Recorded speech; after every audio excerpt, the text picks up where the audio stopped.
بسم اللہ الرحمن الرحیم بسم اللہ الرحمن الرحیم الحمد للہ رب العالمین والصلاة والسلام علی رسولہ محمد وآلہ واصحابہ اجمعین، اما بعد۔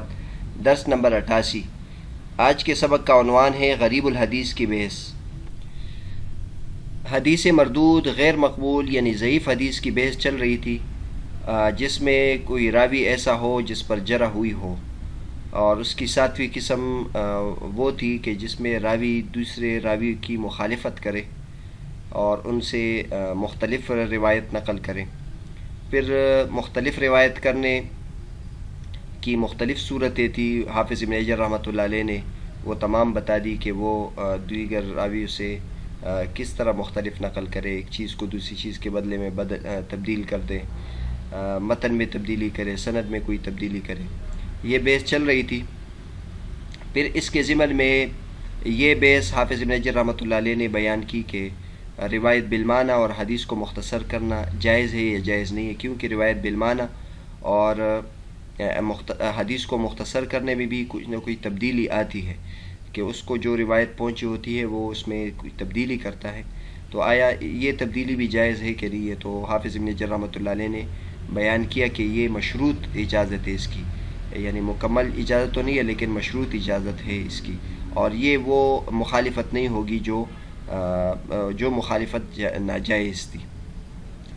پھر اس کے بعد اب غریب الحدیث کی بحث حافظ ابن حجر رحمۃ اللہ بیان فرما رہے ہیں، اور اس کا اس بحث کے ساتھ اس لیے تعلق ہے کہ غریب الحدیث اس کو کہتے ہیں کہ جو لفظ ایک لفظ ہو اور وہ مشکل لفظ ہو، لغوی لحاظ سے اس کا معنی مشکل ہو، تو اس کو غریب الحدیث کہتے ہیں۔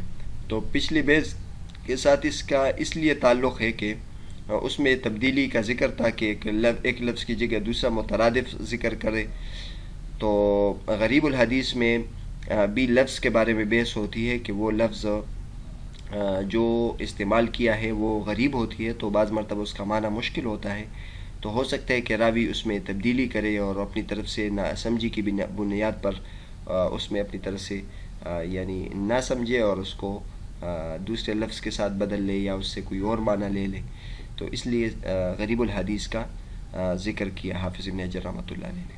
اس سے پہلے ہم نے بتایا تھا کہ نزہۃ النظر کے جتنے بھی مباحث ہیں حافظ ابن حجر رحمۃ اللہ علیہ ایک مربوط انداز میں ذکر کرتے ہیں، جب ایک بحث ذکر کرتے ہیں تو اس کا پیچھے کے ساتھ ربط ہوتا ہے، تو واقعی حافظ ابن حجر رحمۃ اللہ علیہ یہاں غریب الحدیث کی بحث کی جس کا پیچھے کے ساتھ تعلق ہے۔ یہاں سب سے پہلے تو یہ ذہن میں رہے کہ ایک الحدیث الغریب ہوتی ہے اور ایک غریب الحدیث ہے۔ تو الحدیث الغریب جس میں حدیث موصوف ہو اور الغریب اس کی صفت ہے، اس کی بحث تو کتاب کے شروع میں ہو چکی ہے کہ متواتر، مشہور، عزیز اور غریب حدیث۔ غریب حدیث اس کو کہتے ہیں جس کا راوی ایک ہو، تو یہاں وہ غریب الحدیث سے وہ والا معنی مراد نہیں ہے، بلکہ غریب الحدیث کا مطلب یہ ہے کہ حدیث یہ اضافت ہے، غریب مضاف اور حدیث مضاف الیہ، یعنی حدیث میں جو مشکل الفاظ آتے ہیں جو لغوی اعتبار سے اس کا معنی مشکل ہوتا ہے، وہ بحث یہاں مراد ہے۔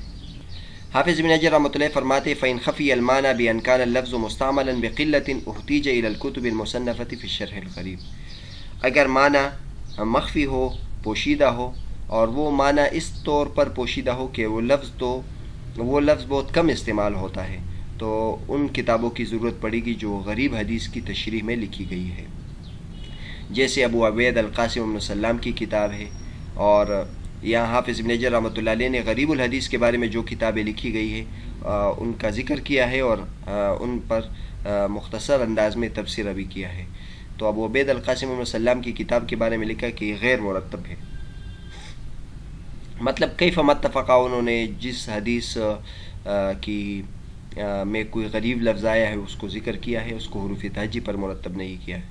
وقد رتبہ شیخ موفق الدین ابن قدامہ، شیخ موفق الدین ابن قدامہ نے اس کو حروف تہجی پر مرتب کیا ہے۔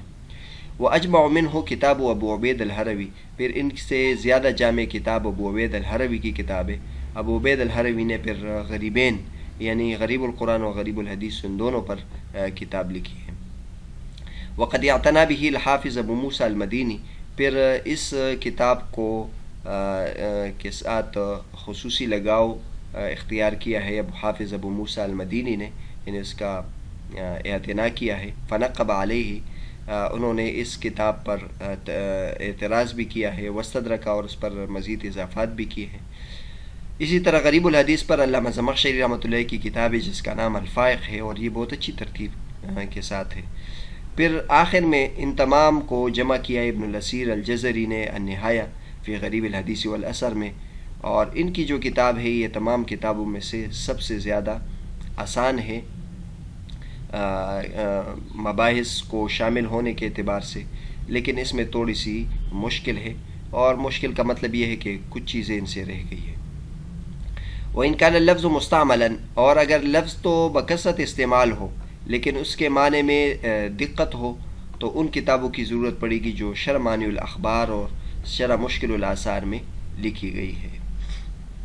تو یہاں حافظ ابن حجر رحمۃ اللہ غریب الحدیث اور مشکل الاثار میں اور مشکل الحدیث میں فرق بھی بیان کیا. غریب الحدیث اس کو کہتے ہیں کہ ایک مفرد لفظ ہے، اور وہ لفظ عجیب لفظ ہے، جیسے غضنفر کا لفظ استعمال ہوا ہے. اب شیر کے لیے اسد کا لفظ استعمال ہوتا ہے لیکن کہ غضنفر کا لفظ استعمال ہو جاتا ہے. تو اب اس کے مدلول میں یعنی پورے جملے میں کوئی دقت نہیں ہے لیکن اس کے لفظ میں کوئی مشکل ہے. اور جو مشکل الحدیث ہوتی ہے اس میں یہ ہوتا ہے کہ اس کے مفردات میں کوئی مسئلہ نہیں ہوتا ہے، حدیث کا معنی سمجھ میں آ رہا ہوتا ہے، لیکن اس میں مشکل اس اعتبار سے ہوتی ہے کہ وہ کسی حدیث کے معارض ہوتی ہے یا قرآن کے معارض ہوتا ہے یا اسلام کے اصول کے مطابق اس کا معنی درست نہیں بیٹھتا ہے، تو اس کو مشکل کہتے ہیں. وقت اکثر الائمۃ من التصانیف، اس موضوع پر بھی علماء کرام نے بہت زیادہ کتابیں لکھی ہے، جیسے امام طحاوی رحمۃ اللہ علیہ، امام خطابی رحمۃ اللہ علیہ اور ابن عبد البر رحمۃ اللہ علیہ نے. نیچے نور الدین عطر صاحب نے جتنے بھی شخصیات کا ذکر اوپر آیا ہے ان کے حالات لکھے ہیں. تو القاسم بن سلام البغدادی ابو عبید 157 ان کی ولادت ہے اور 224 ان کی وفات ہے. یہ بہت متقدم عالم ہے، یعنی یہ ابو عبید القاسم بن سلام امام شافعی رحمۃ اللہ علیہ، امام محمد رحمۃ اللہ کے شاگردوں میں ان کا شمار ہوتا ہے، اور کثیر التصانیف ہے، اور تقریباً کئی علوم میں ان کی کتابیں ہیں. کان عالما بالحدیث، حدیث کے بھی عالم تھے، عارفا بالفقہ والمذاہب، فقہ اور مذاہب کے بھی تھے، لغت کے بھی یعنی امام تھے، اور قراءت کے بھی امام تھے. تو کئی علوم کو اکٹھے کیا، فقہ، حدیث، لغت اور قراءت. مکہ میں ان کی وفات ہے 224 میں. ان کی کئی کتابیں، ان میں سے ایک الاموال ہے.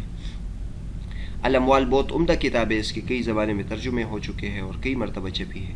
الاموال اس موضوع پر ہے کہ جو مال کے بارے میں شرعی احکامات کیا ہے، اس کے زکوٰۃ کے مسائل، بیت المال کے مسائل، اور اسی طرح عشر اور خراج کے مسائل، یہ تمام. اور اسی طرح جو حاکم ہوتا ہے وہ اموال کی تقسیم کس طریقے سے کرے گا، اور خمس جو ہے اور غنیمت کا مال ہے.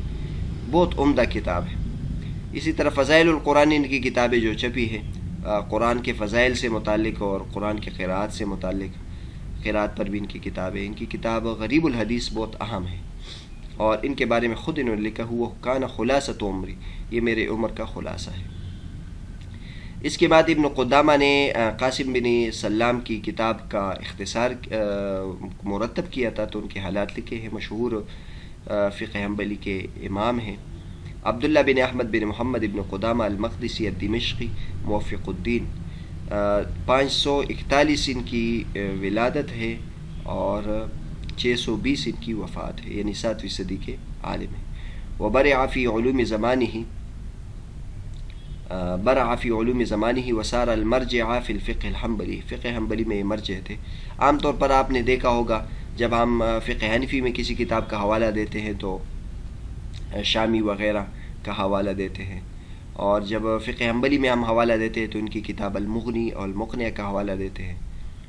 فقہ مالکی میں جو دسوقی کی کتاب کا حوالہ ہم دیتے ہیں. تو اس طرح یعنی فقہ حنبلی میں ان کی کتاب مرجع ہے. لہو مؤلفات کثیرۃ و متعددۃ فی الفقہ، فقہ میں ان کی کئی کتابیں مشہور ہیں جو المغنی ہے، المقنع ہے. اس طرح اصول فقہ میں ان کی کتاب روضۃ الناظر. اچھا، اوپر ابو عبید الہروی نے کتاب لکھی ہے الغریبین کے موضوع پر، تو ان کا نام ہے احمد بن محمد بن عبد الرحمن ابو عبید الہروی. ہرات کی طرف ان کی نسبت ہے جو خراسان کے شہروں میں سے ایک شہر ہے. امام اللغوی و بارع و ادیب، 401 ان کی وفات ہے. ان کی کتاب ہے کتاب الغریبین، ای غریب القرآن و غریب الحدیث. وہو اول من جمع بینہما، یہ پہلی شخصیت ہے جس نے غریب القرآن اور غریب الحدیث کو اکٹھے کیا ہے. وقد انتشر فی الآفاق، اور اطراف عالم میں یہ کتاب پھیل چکی ہے، چھپی بھی ہے. اس کے بعد ابو موسیٰ المدینی آئے تھے، انہوں نے استدراک کیا تھا تو ان کے حالات لکھے. محمد بن ابی بکر عمر الاصفہانی ابو موسیٰ المدینی، 501 ان کی ولادت ہے اور 581 ان کی وفات ہے، یعنی 6 صدی کے عالم ہیں. وکان شیخ زمانی اسنادا وحفظا واتقانا، یہ اپنے زمانے میں استناد کے اعتبار سے، حافظے کے اعتبار سے اور درست بولنے اور درست ذکر کرنے میں اپنے زمانے میں یکتا محدث تھے، بہت زیادہ تواضع والے تھے. لہو تصانیف اربع فیہا علی المتقدمین، ان کی کئی ایسی تصانیف ہے جس میں انہوں نے متقدمین پر فضیلت ان کو حاصل ہے. ان کی کتاب لطائف المعارف جو فوائد حدیثیہ سے بھری ہوئی ہے. زمخشری کا ذکر کیا ہے تو ان کا ذکر محمود ابن عمر ابن محمد الخوارزمی الزمخشری جار اللہ، ان کو جار اللہ کہتے ہیں. 467 ان کی پیدائش ہے اور 538 ان کی وفات ہے، یعنی بھی 6 صدی کے عالم ہیں. جاور بمکہ تھا، یہ چونکہ مکہ میں انہوں نے سکونت اختیار کی تھی، اس وجہ سے ان کو جار اللہ کہتے ہیں، یعنی اللہ کا پڑوسی. علامتن، علامہ ہے. معتزلی جلد، بہت سخت معتزلی تھے، یعنی عقائد میں یہ معتزلی تھے اور باقی مسلک میں یہ فقہ حنفی والے تھے، اور لغت اور ادب میں ان کی بہت عمدہ کتابیں ہیں. مفسر لغوی ادیب، 538 ان کی وفات ہے. ان کی کتاب میں مشہور کتاب الکشاف جو قرآن مجید کی تفسیر ہے، اسی طرح الفائف فی غریب الحدیث ہے اور اساس البلاغہ ہے. اس کے بعد ابن الجزری کے حالات لکھے ہیں. مبارک بن محمد الجزری مجد الدین ابو السعادات الشہیر بابن الاسیر، 544 ان کی ولادت ہے اور 606 ان کی وفات ہے، یعنی 6 صدی ہجری کے شخصیت ہے اور پھر 7ویں ہجری میں ان کی وفات ہے. محدث کبیر، بڑے محدث تھے، لغوی تھے اور اصولی تھے. ان کے بارے میں لکھا ہے کہ ایک مرض میں مبتلا ہو گئے تھے جس کی وجہ سے یہ مستقل صاحب فراش ہو گئے تھے. وتداوى بدواء نفعه، ایک علاج انہوں نے شروع کیا تھا جس کا ان کو فائدہ بھی ہوا، لیکن انہوں نے وہ دوائی اور وہ علاج موقوف کیا تاکہ سرکار کے جو سرکاری لوگ ہیں وہ وہاں ان کو داخلہ کی نوبت نہ آئے. یعنی مطلب یہ ہے کہ ان کا وہ علاج کرنے کے لیے سرکاری لوگوں کی سفارش کی ضرورت تھی اور ان کی یعنی ان کے پاس جانے کی ضرورت تھی، جو یہ اچھا نہیں سمجھتے تھے اپنے منصب کے لیے، اس لیے انہوں نے وہ علاج بھی موقوف کر دی. ان کی مشہور کتاب جامع الاصول، جامع الاصول جس میں 6 اصول کی کتابیں انہوں نے جمع کی. حدیث کی جو 6 کتابیں، بخاری، مسلم، ابن ماجہ، ابو داود وغیرہ، انہوں نے پھر یہ کیا ہے کہ ابن ماجہ کی جگہ موطا امام مالک کو شامل کیا ہے. اور اسی طرح نہایہ فی غریب الحدیث یہ چھپی ہے ان کی، یہ غریب الحدیث پر ان کی کتاب ہے. چونکہ اوپر حافظ ابن حجر رحمۃ اللہ نے یہ بتایا کہ غریب الحدیث اور مختلف الحدیث میں فرق ہے، تو مختلف الحدیث کی بیس تفصیل کے ساتھ ہم کر چکے ہیں، وہ آپ ملاحظہ کر سکتے ہیں. مختلف الحدیث تو اس کو کہتے ہیں کہ لغوی اعتبار سے مشکلات نہ ہو، لغوی اعتبار سے وہ معنی تو حل ہو جاتا ہے. جیسے فر من المجذوم فرارک من الاسد، کہ آپ کوڑ والے مریض سے ایسے بھاگے جیسے کہ شیر سے بھاگتے. تو اب اس کے معنی میں تو کوئی مشکلات نہیں ہے، لیکن اس میں جو مسئلہ پیش آتا ہے وہ یہ ہے کہ نبی کریم صلی اللہ علیہ وسلم نے ایک دوسری حدیث میں یہ فرمایا کہ مرض ایک دوسرے سے دوسرے کو نہیں لگتی، یعنی لا عدوى ولا طیرہ تھا. تو اب یہ جو اختلاف ہے یہ معنی میں ہے لیکن معنی کے لغت کے اعتبار سے نہیں ہے، اور جو غریب الحدیث میں اس میں لغوی اعتبار سے مشکل معنی ہوتا ہے. ابن عبد البر کا ذکر آیا تھا کہ ابن عبد البر نے بھی جو مختلف الحدیث ہے اس کے بارے میں کتاب لکھی ہے. امام طحاوی رحمۃ اللہ علیہ نے کتاب لکھی ہے شرح مشکل الاثار. اس طرح ابن عبد البر، چونکہ امام طحاوی اور دیگر علماء کرام کا ذکر پہلے ہو چکا، ابن عبد البر کا ذکر یہاں کر رہے ہیں. یوسف بن عبداللہ ابو عمر ابن عبد البر النمری القرطبی، یہ مغرب کے رہنے والے تھے. الامام حافظ المغرب، اور فقیہ بھی تھے، محدث بھی تھے، لغوی بھی تھے. 368 ان کی ولادت ہے اور 463 ان کی وفات ہے. 463 ان کی بھی وفات ہے، اور خطیب بغدادی رحمۃ اللہ علیہ کی بھی 463 کی وفات ہے۔ تو یہ دونوں کثیر التصانیف ہے، ایک مغرب کے رہنے والے تھے، ایک مشرق کے رہنے والے تھے۔ خاص طور پر اصول حدیث میں ان دونوں حضرات کی بہت عمدہ کتابیں ہیں، لیکن ان کے بارے میں یہ لکھا جاتا ہے کہ خطیب بغدادی کے بارے میں تعصب کے اور اس قسم کے کئی اشکالات ہیں، لیکن ابن عبد البر رحمۃ اللہ علیہ بہت معتدل شخصیت ہے، اور بہت زیادہ ان کی کتابیں ہیں۔ ان کی مشہور کتاب التمہید جو موطا ہے، التمہید لما فی الموطا من المعانی والاسانید، موطا امام مالک کی اتنی مفصل شرح لکھی ہے، اس کے جو الفاظ ہیں ان کی تشریح، اور ان کے جو معانی ہیں ان کی تشریح، اس کے ساتھ اسانید پر کلام ہے ان کا، بہت عمدہ کتاب ہے ان کی۔ اس طرح جامع بیان العلم فضل علم اور اس کی فضیلت سے متعلق ہے، لیکن اس میں اتنی اصولی مباحث ہیں جو اصول حدیث کے مباحث بھی اس میں ہیں، اصول فقہ کے مباحث اس میں ہیں، فتویٰ کے مباحث اس میں ہیں۔ اس طرح الاستذکار لمذاہب علماء الامصار، یہ تقریباً التمہید شرح معانی الاثار کی کا اختصار ہے، تو یہ سب کتابیں ان کی چھپی ہیں۔ اس طرح ان کی کتاب الانتقاء فی فضائل الائمۃ ثلاثۃ الفقہاء، ائمہ اربعہ امام احمد رحمۃ اللہ کو چھوڑ کر انہوں کے حالات اور ان کے مناقب پر کتاب لکھی ہے۔ جن کتابوں کا حافظ ابن حجر رحمۃ اللہ نے ذکر کیا تو ان میں سے تقریباً اکثر کتابیں چھپی ہیں۔ یہ غریب الحدیث کی قبولیت ہے کہ اس پر لکھی جانے والی جتنی بھی کتابیں وہ تقریباً سب چھپی ہیں۔ یہ غریب الحدیث ابو عبید القاسم بن سلام کی کتاب ہے، اور پھر الغریبین فی القرآن والحدیث جو ابو عبید الحربی کی کتاب ہے، یہ اس کا ٹائٹل ہے۔ اسی طرح ابو موسیٰ المدینی کی جو کتاب ہے اس کا نام ہے المجموع المغیث فی غریب القرآن والحدیث، یہ انہوں نے جو ابو عبید الحربی کی کتاب ہے اس کو مزید نکھارا ہے، مزید اس پہ استدراک کیا ہے اور اس پر نقد کیا ہے۔ یہ علامہ زمخشری رحمۃ اللہ کی کتاب الفائق فی غریب الحدیث، یہ دارالفکر سے چھپی ہے۔ اس طرح نہایہ فی غریب الحدیث والاثر ابن الاسیر کی کتاب ہے، یہ کئی مرتبہ چھپی ہے، یہ دار احیاء التراث العربی کی طباعت ہے۔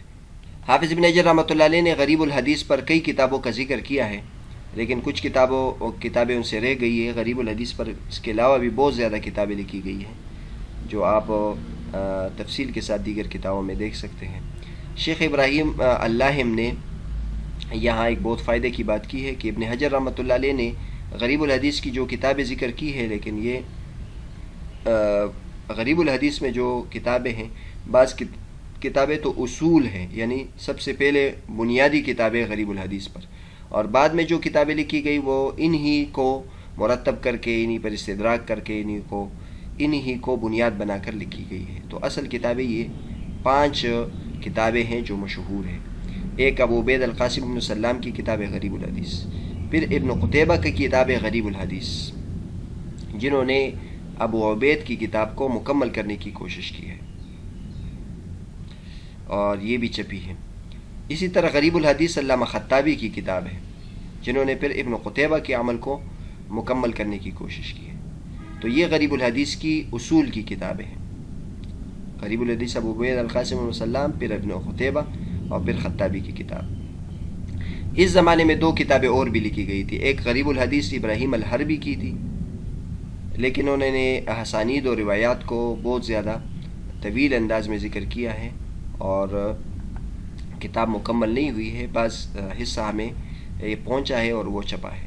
دوسری کتاب جو ہے وہ الدلائل فی غریب الحدیث قاسم بن ثابت بن حزم السرقسطی کی کتاب ہے، ان کی وفات 302 ہے۔ انہوں نے پھر ابن قتیبہ کے عمل کو مکمل کرنے کی کوشش کی ہے۔